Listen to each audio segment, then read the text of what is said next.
Hello and welcome to the first Cigar Box Guitar lesson or video of 2026 from Coda Tuition.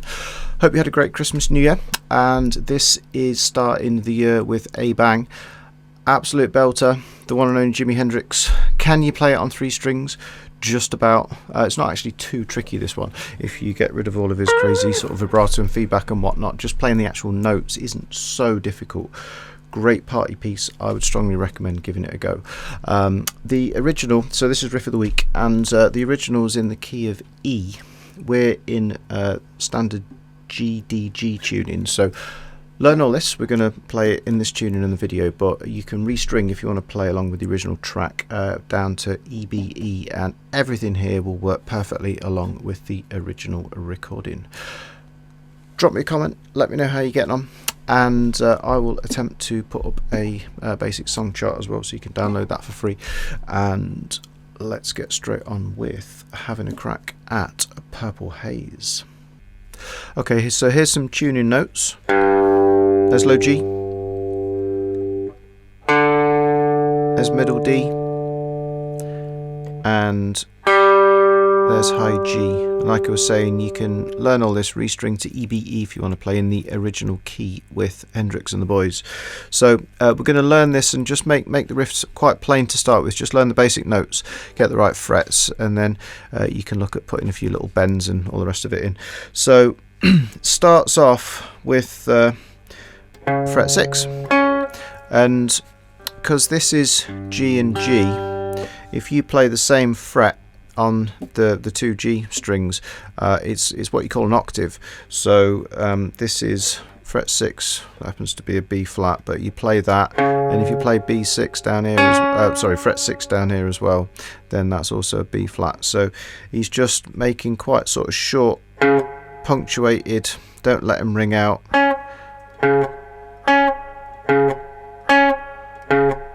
Just making the notes sound like that to start with. So it's obviously flat pick all the way through, and then you straight into the main riff. Now I was saying you need 15 frets because we're going right up there almost straight away. So we've got 12 on the middle string, we've got 10 on the high G, and then straight up to fret 15, and then finish on fret 10 on the middle string. So we've got 12 on the middle, 10 on the high, 15 on the high, 10 on the middle. And I'm personally using my 3rd finger for fret 12, 1st finger for fret 10 on the high, 15 on the high, and then back to my 1st finger on fret 10 on the middle D.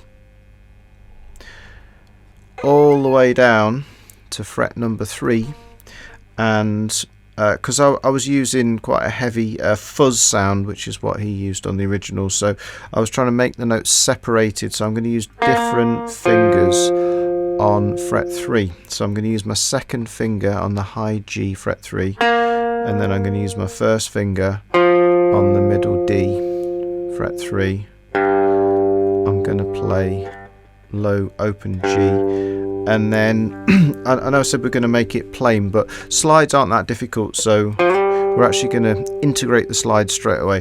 So it's 3 high, 3 middle, open low G, and slide in from 3 to 5 on the middle D string.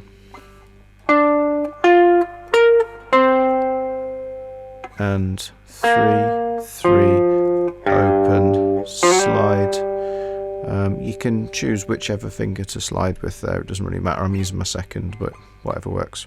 So all that looks a bit like this. I'm going to use fingers 1 and 2 for the intro, fret 6 notes. Like I said, punctuating them. So that's 2 bars, so that's 1, 2, 3, 4, 1, 2, 3, 4, or 2 measures, straight into the main riff. I'm going to use my third finger right up on fret 12, middle string, first finger, third finger frets 10 and 15, first finger back on the middle D, and then second finger on fret 3, first finger on fret 3 of the middle string, open, low G, slide from 3 to 5 on the middle string.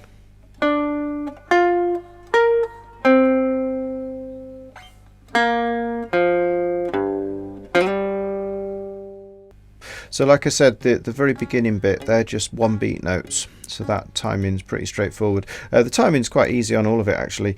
So these are half beats as soon as you get into the main riff. So it's like 1 and 2 and 3, 4, 1 and 2 and, do it again, 1 and 2 and 3, 4, 1 and 2 and 3. You actually do it twice, so you play all of that again.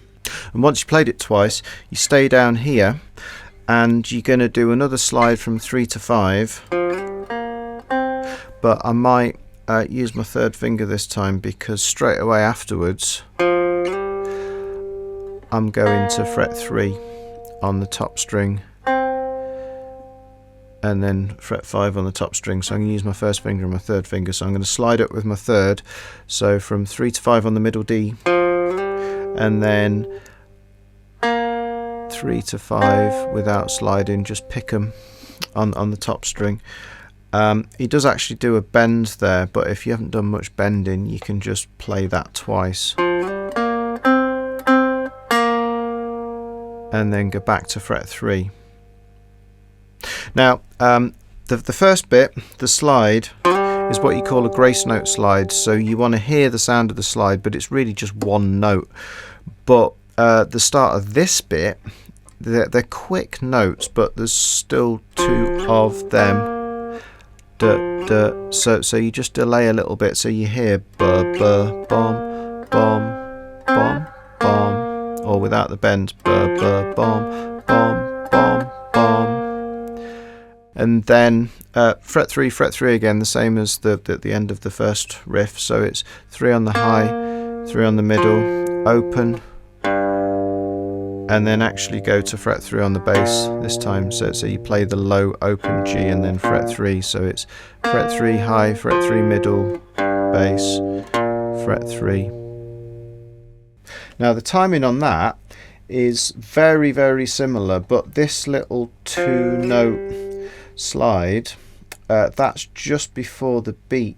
So it's 3, 4 and 1 and 2 and 3, 4, 1 and 2 and. So most of the little portions of the riff are all starting bang on beat 1 and just playing half beat notes at the start of each bar. But there's a little pickup and 1 and 2 and. Hopefully be able to hear it when I play the whole lot in a moment. But just before I do play the whole lot, the last part of the riff is very, very similar, but instead of doing the slide as the start of it, we go to fret 5 on the bass string and then slide on the middle string.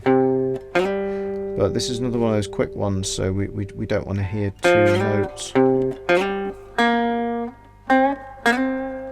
So these next 2 slides, what you call grace note slides, you straight up as soon as you pluck it. So fret 5 on the bass string, that's my third finger, first finger, quick slide up, and then go to my first finger on the high G, fret 3, and then fret 5, and then slide into that as well.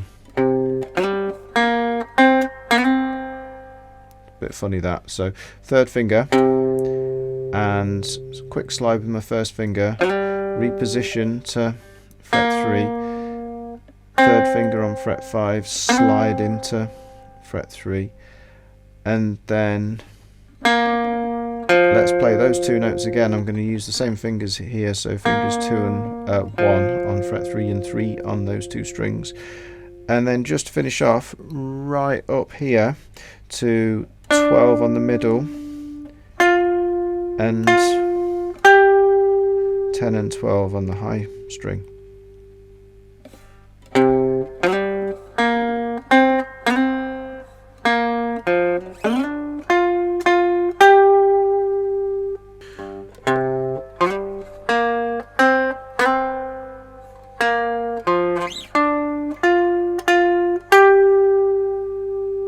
That is the end of the riff, and the timing of that is very similar to the first bit. The fret 5 note on the bass string, that is just before the beat, so that's sort of 4 and, so it's 3, 4 and 1 and 2 and 4 and 1 and 2 and, so it's pretty similar. He's starting on 4 and, but then there's a couple of extra notes just to tie it again. So it's and 1 and 2 and 3, 4 and 1 and 2 and. So the original song's about 110 or something like that. So this is about half speed, it's 55 or so. So we'll just do it in little sections.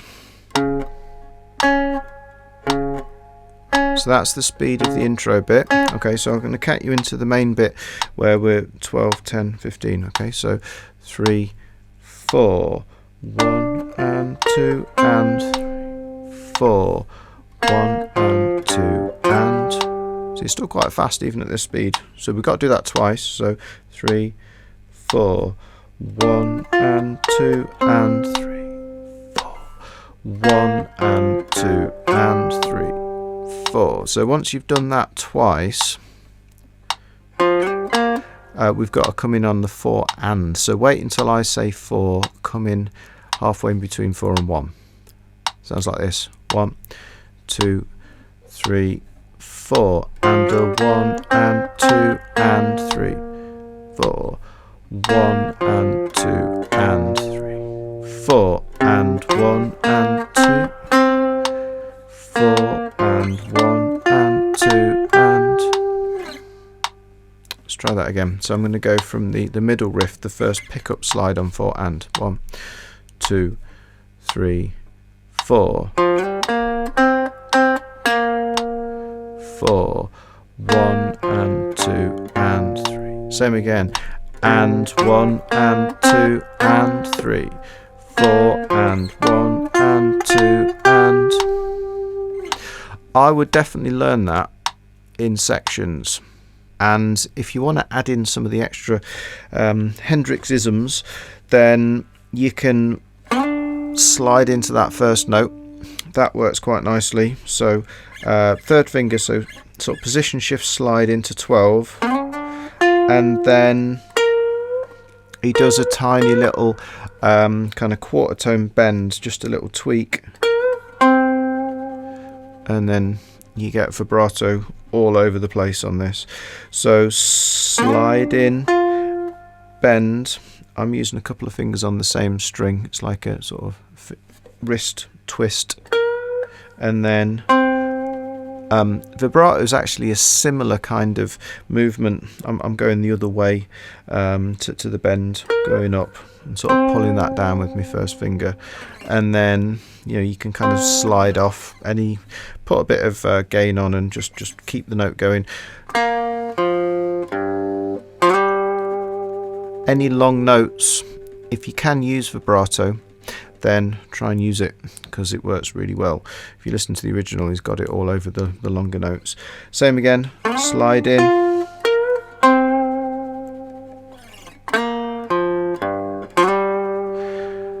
We've already got this next slide. We can bend this one, same 2 fingers and it's the same, just a little tweak really. You don't need to go anywhere in particular. So the second note you play at 5. Now I'm clipping it to stop it ringing out, and then loads of vibrato on that one. Nothing on that. We've already got this bend, and then I'm going to bend 5 and slide into 5.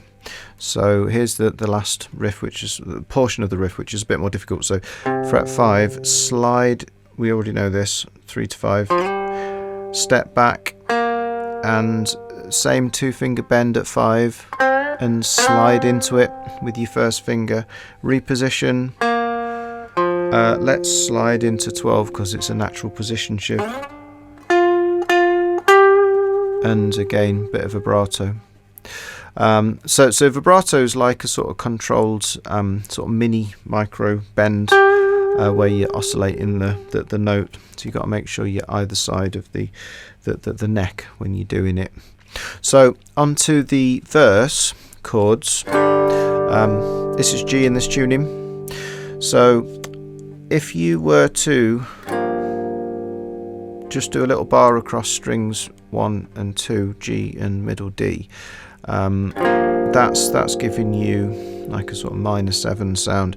On the original, he uses a 7 sharp 9, originally a jazz chord, but it's called the Hendrix chord because he used it and made it sound awesome.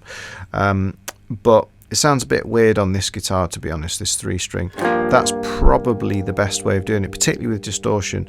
You can add this note in at fret 4 as well. You can kind of mix it up. I mean, it sounds pretty abrasive, doesn't it? Because what you've got is you've got a major note and a minor note in the same chord, so they're really fighting with each other, but that's what he liked. So you can just stick with that one, or you can occasionally add this one in as you see fit, and then we're going to a full bar at fret 3. So in this tuning, that's a B flat, and then we're going up to a full bar at fret 5, and that's a C. And you can do a little pull off from fret 7, like just a little sort of flick off with either your 4th or your 3rd finger on the middle string. And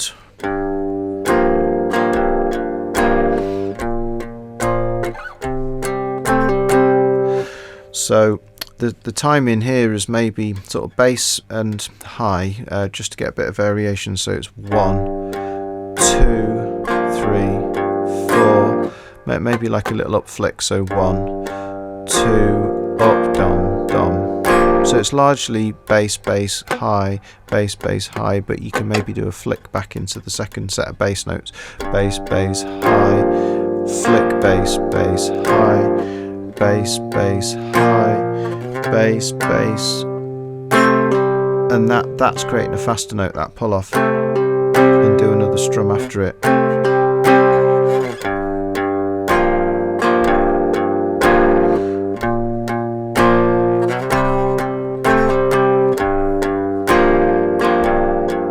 There's the nasty note. And I mean, you can spice it up if you use that as the basic rhythm.